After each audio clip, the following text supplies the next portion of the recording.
Hello students, once again all of you are welcome in DK English classes. Students, आज के इस video में हम लोग कवर करेंगे टेंस का लेक्चर सीरीज 1। तो चलिए आइए हम लोग आज की इस वीडियो को स्टार्ट करते हैं। सबसे पहला जो सामने बात निकल करके आता है, ये मैक्सिमम ऑफ द स्टूडेंट्स के बीच में समस्या बना रहता है कि टेंस है क्या। तो हम लोग सबसे पहले टेंस की तरफ एक नज़र डालते हैं कि टेंस क्या है। अगर कम शब्दों में कहा जाए तो टेंस एक वर्ब है। टेंस क्या है? एक वर्ब है जो बताता है कि कोई जो एक्शन है कौन से समय में हुआ है। वंस अगेन, टेंस एक वर्ब है जो बताता है कि कोई जो काम है, कोई जो एक्शन है कौन से समय में हुआ है। और अगर टोटल टेंस का बात करते हैं तो टोटल टेंस हम लोगों का होता है 12। तो उस 12 में से पहला टेंस आज हम लोग स्टार्ट करते हैं जो कि हम लोग का सिंपल प्रेजेंट, या सिंपल प्रेजेंट का ही हम लोगों का दूसरा नाम है प्रेजेंट इंडेफिनिट। सो इन दोनों नेम के बीच में आपको किसी भी तरीके का कोई कन्फ्यूज़न नहीं होना चाहिए। तो चलिए आइए स्टार्ट करते हैं हम लोग अपने स्ट्रक्चर के साथ। तो सिंपल प्रेजेंट का स्ट्रक्चर होता है सब्जेक्ट प्लस V1 या V5। Subject means doer of the action, जो किसी काम को करता है उसको सब्जेक्ट बोलते हैं, या जिसके बारे में हम लोग बात करते हैं उसको क्या बोलेंगे? सब्जेक्ट बोलेंगे। जैसे कि मैं अभी आपको टेंस पढ़ा रहा हूँ, मैं क्या हूँ? सब्जेक्ट हूँ, क्योंकि मैं कोई ना कोई काम कर रहा हूँ। तो आप लोगों को इसका स्ट्रक्चर समझ में आ गया होगा। सब्जेक्ट प्लस V1 या V5। V5 बोले तो जब वर्ब के फॉर्म 1 में हम लोग एस या एस जोड़ देते हैं तो उसको हम लोग V5 बोलते हैं। जैसे प्ले, प्ले हमारा V1 है और प्ले का V5 प्लेस। गो V1 है और गो का V5 गोज। कम V1 है और कम का V5 कम्स हो जाएगा। आप लोग वीडियो के लास्ट तक जरूर बने रहिएगा, क्योंकि ये जो वीडियो है बहुत ही ज़्यादा इंपॉर्टेंट होने वाला है। आपका क्लास 9th हो, 10th हो, 11th हो, 12th हो, या किसी भी तरीके के आप कॉम्पिटिटिव एग्जामिनेशंस का प्रिपरेशन कर रहे हो। तो चलिए आगे बढ़ते हम लोग। यहाँ पे हम लोग अभी देखें कि एक V1 यूज़ होता है और एक V5, लेकिन समस्या तो ये है कि आखिर V5 हम लोग यूज़ कब करेंगे। तो देखिए यहाँ पे नोट में आपको मेंशन कर दिया गया है कि V5 is always used with third person singular number. V5 का यूज़ हमेशा हम थर्ड पर्सन सिंगुलर नंबर के साथ करते हैं, और थर्ड पर्सन सिंगुलर नंबर बोला जाए तो उसमें क्या क्या आता है? ही, सी, इट, या कोई भी सिंगुलर नाम, मतलब एक नाम। सिंपल वे में बोला जाए तो अगर इस सब्जेक्ट के प्लेस पे ही, सी, इट या कोई भी एक नाम यूज़ होता है तो उसके साथ हम लोग सिंपल प्रेजेंट में यूज़ करते हैं वर्ब के फॉर्म 5, मतलब V1 प्लस एस या एस। चलिए हम लोग अब पढ़ते हैं इसके यूज़ को कि आखिर सिंपल प्रेजेंट का यूज़ कहाँ कहाँ पे किया जाता है। अगर आप ये पढ़े हैं कि जिस हिंदी क्रिया के अंत में ता है, ती है, ते है, तो उन सारे चीज़ों को आप भूल जाइए, क्योंकि आगे के क्लासेस में आपका उन सारे चीज़ों का कोई इंपॉर्टेंस नहीं होगा। इंपॉर्टेंस होगा तो जो भी चीज़ यहाँ पे एज अ यूज़ बताया कि इन सारे चीज़ों का बहुत ही ज़्यादा इंपॉर्टेंस होने वाला है। सो आप उन सारे कंसेप्ट को भूल जाइए। तो चलिए हमारा फर्स्ट यूज़ है, it is use to show present habitual action. इसका पहला यूज़ कब करते हैं? प्रेजेंट हैबिचुअल एक्शन को बताने के लिए। तो हम लोग समझते हैं कि प्रेजेंट हैबिचुअल एक्शन होता है क्या है। अगर कोई भी एक्शन, एक्शन बोले तो काम, और हैबिचुअल का मतलब जिसको हम लोग आदत के तौर पे करते हैं, कोई भी काम जिसको हम लोग प्रेजेंट समय में आदत के तौर पे करते हैं उसको हम लोग बोलते हैं प्रेजेंट हैबिचुअल एक्शन। जैसे अभी लॉकडाउन में बहुत सारे लोगों का हैबिट होगा दिन भर गेम खेलना, दिन भर टीवी देखना, घर का काम करना, या बहुत सारे लोगों का काम ये भी हो सकता है कि शाम को बाहर जाकर के खेलना। ये सारा का सारा हमारा प्रेजेंट हैबिचुअल एक्शन है। उसके बाद परमानेंट एक्शंस। परमानेंट एक्शंस बोले तो अगर कोई भी एक्शन जो पहले जैसे था वैसे ही है और वैसे ही आगे भी रहेगा, जैसे जितने भी हमारा यूनिवर्सल ट्रूथ हो जाता है, जैसे सूर्य पूरब से उगता है, या कोई भी साइंटिफिक लॉ होता है, जैसे कि तेल जो है पानी पर तैरता है, ये सारा का सारा हमारा परमानेंट एक्शंस में आ जाएगा।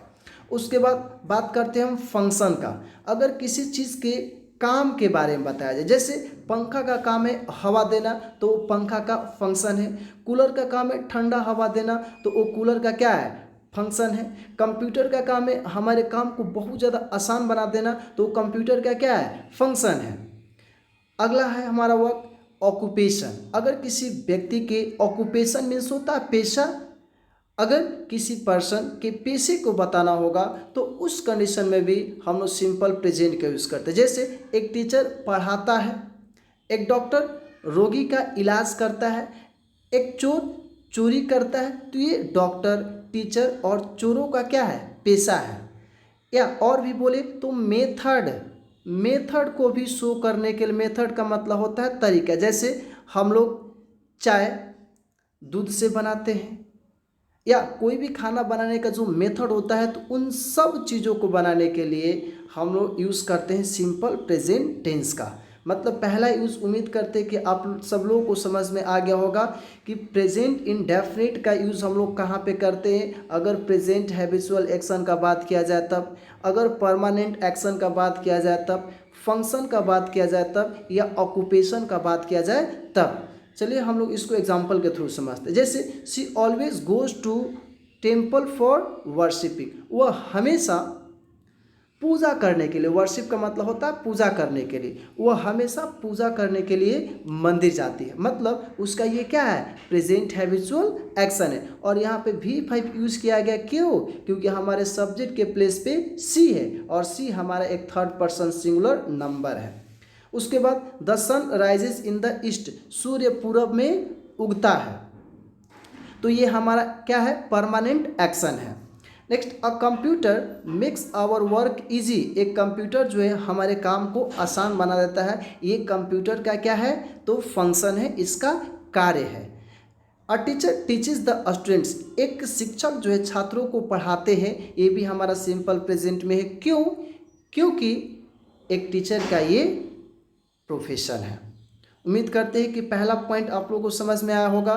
तो इसको पहला मत मानिए, इसमें बहुत सारे यूजेज है। वन में present habitual action, permanent actions, function, occupation, method. First ही पॉइंट में हम लोग 5 यूज पढ़े।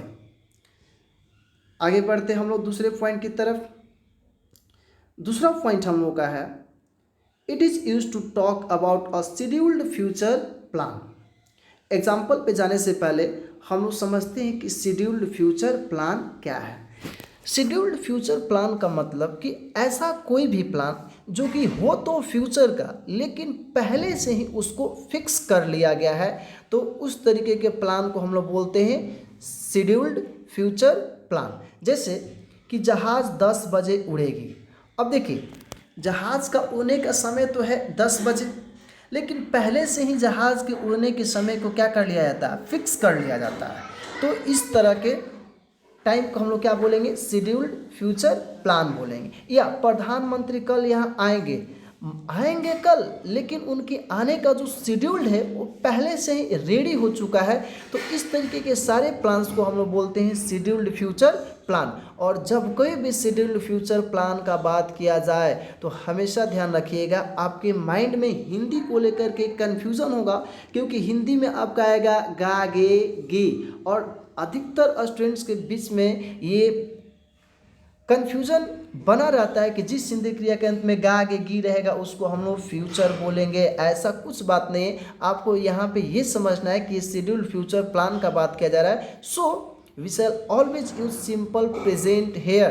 तो जहाज 10 बजे उड़ेगी, इसको हम लोग कैसे बनाएंगे, द प्लेन। सब्जेक्ट हम लोग का हो जाएगा द प्लेन, और उड़ना के लिए होता है टेक ऑफ। तो प्लेन जो है थर्ड पर्सन सिंगुलर है, जिसके चलते यहाँ पे टेक ऑफ V5 हो जाएगा एट 10 o'clock। और किसी भी समय को पहले, समय के पहले हम लोग एट प्रेपोजिशन के यूज़ करते हैं, जैसे at 5 o'clock, at 6 o'clock। So in this way at 10 AM।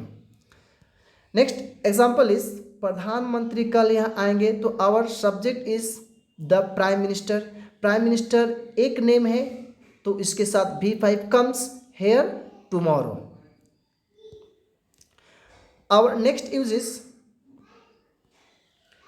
it is used to show a conditional clause of future. It is used to show a conditional clause of future.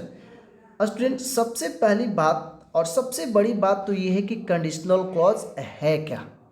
अगर आप clause पढ़े हैं तब तो बहुत अच्छी बात है, अगर नहीं पढ़े हैं तो आगे आने वाले वीडियोस में ज़रूर हम आपको क्लॉज पढ़ाएंगे। और अगर अभी आपको बहुत जल्द पढ़ना है तो कमेंट बॉक्स में ज़रूर बताइएगा। हम लोग समझते हैं थोड़ा सा कंडीशनल क्लॉज क्या है। फिर अगर कोई भी क्लॉज जो कंडीशन को बताएगा, कोई भी क्लॉज जो कंडीशन को बताएगा, मतलब जो शर्त को बताएगा, उस क्लॉज को हम लोग बोलते हैं कंडीशनल क्लॉज। जैसे कि अगर आप मेरा वीडियो देखिएगा, आपको सारा का सारा चीज़ क्लियर समझ में आएगा। तो आपको सारा का सारा चीज़ क्लियर समझ में आएगा कब? उसके लिए कंडीशन है कि आपको मेरा वीडियो देखना पड़ेगा। मतलब कि सेंटेंस में एक कंडीशनल क्लॉज कौन सा है? अगर आप मेरा वीडियो देखेंगे, तो ये हमारा कंडीशनल क्लॉज है और आपको सारा का सारा कंसेप्ट क्लियर समझ में आएगा, ये हमारा मेन क्लॉज है। तो हमेशा ध्यान में रखिएगा, हिंदी में आपको कंडीशनल क्लॉज भी दिखाई देगा कि वो फ्यूचर में है और मेन क्लॉज भी दिखाई देगा कि वो फ्यूचर में है। जैसे कि यहाँ पे देखिए एक एग्जांपल दिखाया गया, यदि वह मेरे पास आएगा। हिंदी को देखेंगे तो यहाँ पे तो गा है, जिसको देखने से लगता है कि फ्यूचर है, तो मैं उसकी मदद करूँगा। यहाँ पे भी देखिए गा है, ये हिंदी से देखने से क्या है कि फ्यूचर है। लेकिन ऐसा कभी भी पॉसिबल नहीं है कि हम दोनों ही क्लॉज को फ्यूचर में बना दें। तो हम लोग क्या समझे कि ये जो क्लॉज है हमारा कंडीशनल क्लॉज है। यदि वह मेरे पास आएगा तो वो कंडीशनल क्लॉज है, तो मैं उसकी मदद करूंगा। ये कौन सा क्लॉज है? मेन क्लॉज है। तो यहाँ पे टेबल के थ्रू हम लोग समझने की कोशिश करते हैं कंडीशनल क्लॉज और मेन क्लॉज। तो हमेशा कंडीशनल क्लॉज को सिंपल प्रेजेंट में रखेंगे। सिंपल प्रेजेंट बोले तो सब्जेक्ट प्लस V1 या V5, और सिंपल फ्यूचर बोले तो सब्जेक्ट प्लस शैल या विल प्लस V1। आगे के वीडियोस में हम लोग डिस्कस करेंगे सिंपल फ्यूचर। तब तक के लिए समझिए कि सिंपल फ्यूचर का मतलब सब्जेक्ट प्लस शैल या विल प्लस V1। शैल का यूज़ हम लोग आई और वी के साथ करते हैं और बाकी सेकेंड और थर्ड पर्सन के साथ विल का यूज़ करते हैं। और शैल और विल हमारा दोनों का दोनों मॉडल्स होता है और मॉडल्स के बाद हमेशा वर्ब का फॉर्म 1 ही आएगा। तो चलिए इस एग्जाम्पल को हम लोग देखते हैं। यदि वह मेरे पास आएगा तो मैं उसकी मदद करूंगा, ये हमारा कंडीशनल क्लॉज है। तो इसको हम लोग सिंपल प्रेजेंट बनाएंगे। तो यदि को इंग्लिश में हम लोग क्या बोलते हैं? इफ़, और वह का सब्जेक्ट हो जाएगा ही। तो if he comes to me, पास के लिए हम लोग एक प्रेपोजिशन यूज कर सकते हैं टू। जैसे कि मेरे पास आओ तो कम टू मी, उसके पास आओ गो टू हिम। तो if he comes to me, मैं उसकी मदद करूंगा, आई शैल हेल्प हिम। अगला हम लोगों का एग्जाम्पल है, जब भी मेरे अंकल घर आएंगे वह मुझे पैसे देंगे। तो जब भी के लिए हम लोग वर्ड यूज करते हैं when ever. My uncle comes home, ये हमारा कंडीशनल क्लॉज है और वह मुझे पैसे देंगे। He will give me money, ये हमारा क्या है? मेन क्लॉज है। तो हम लोग क्या देख रहे हैं कि कंडीशनल क्लॉज जो हमारा है ये सिंपल प्रेजेंट में, और ये दोनों का दोनों जो मेन क्लॉज है हम लोग इसको बनाएंगे सिंपल फ्यूचर में। और मैक्सिमम ऑफ द स्टूडेंट्स यही गलती कर देते हैं, दोनों ही क्लॉज को वो ले करके चले जाते हैं सिंपल फ्यूचर में, जो कि बहुत बड़ा गलती है वो। अगला हम लोग बढ़ते हैं नोट।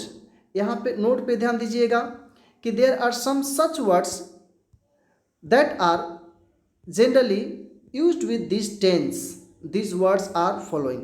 अब कुछ ऐसे वर्ड्स दिए गए आपको यहाँ पे, जो कि ये वर्ड्स अगर यूज हो गया तो समझिए कि कहीं ना कहीं वो इंडिकेट कर रहा है कि यहाँ पे जो टेंस यूज होने वाला है वो सिंपल प्रेजेंट टेंस यूज होगा। हमारा फर्स्ट वर्ड है डेली। डेली मीन्स प्रतिदिन। एवरीडे, एवरीडे का भी मतलब प्रतिदिन। रेगुलरली, ये भी कहीं ना कहीं नियमित तरीके से। यूजुअली, प्रायः। समटाइम्स, कभी कभी। ऑफन, प्रायः। जनरली, प्रायः।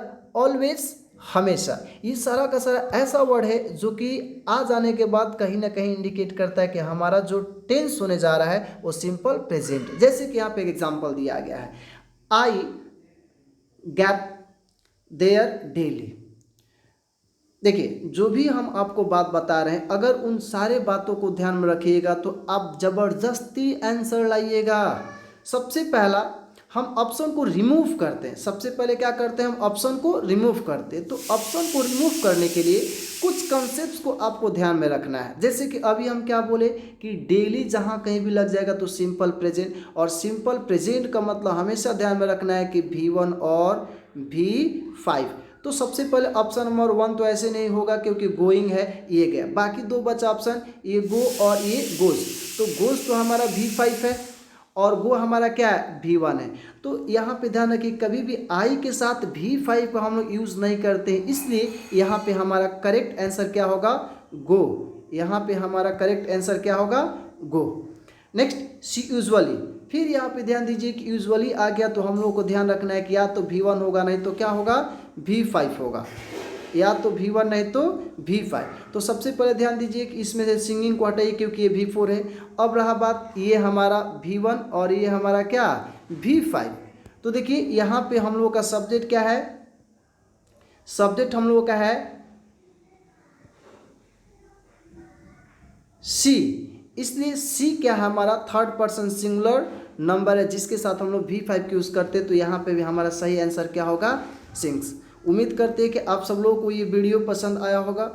अगर पसंद आए तो इस वीडियो को ज़्यादा से ज़्यादा शेयर कीजिए, और अगर आपको कहीं पे इसको समझने में कन्फ्यूज़न हुआ हो या किसी भी तरीके का कोई अन्य प्रॉब्लम हुआ हो तो कमेंट बॉक्स में ज़रूर बताइएगा। आपके सारे कन्फ्यूज़न को हम जल्दी ही क्लियर करेंगे।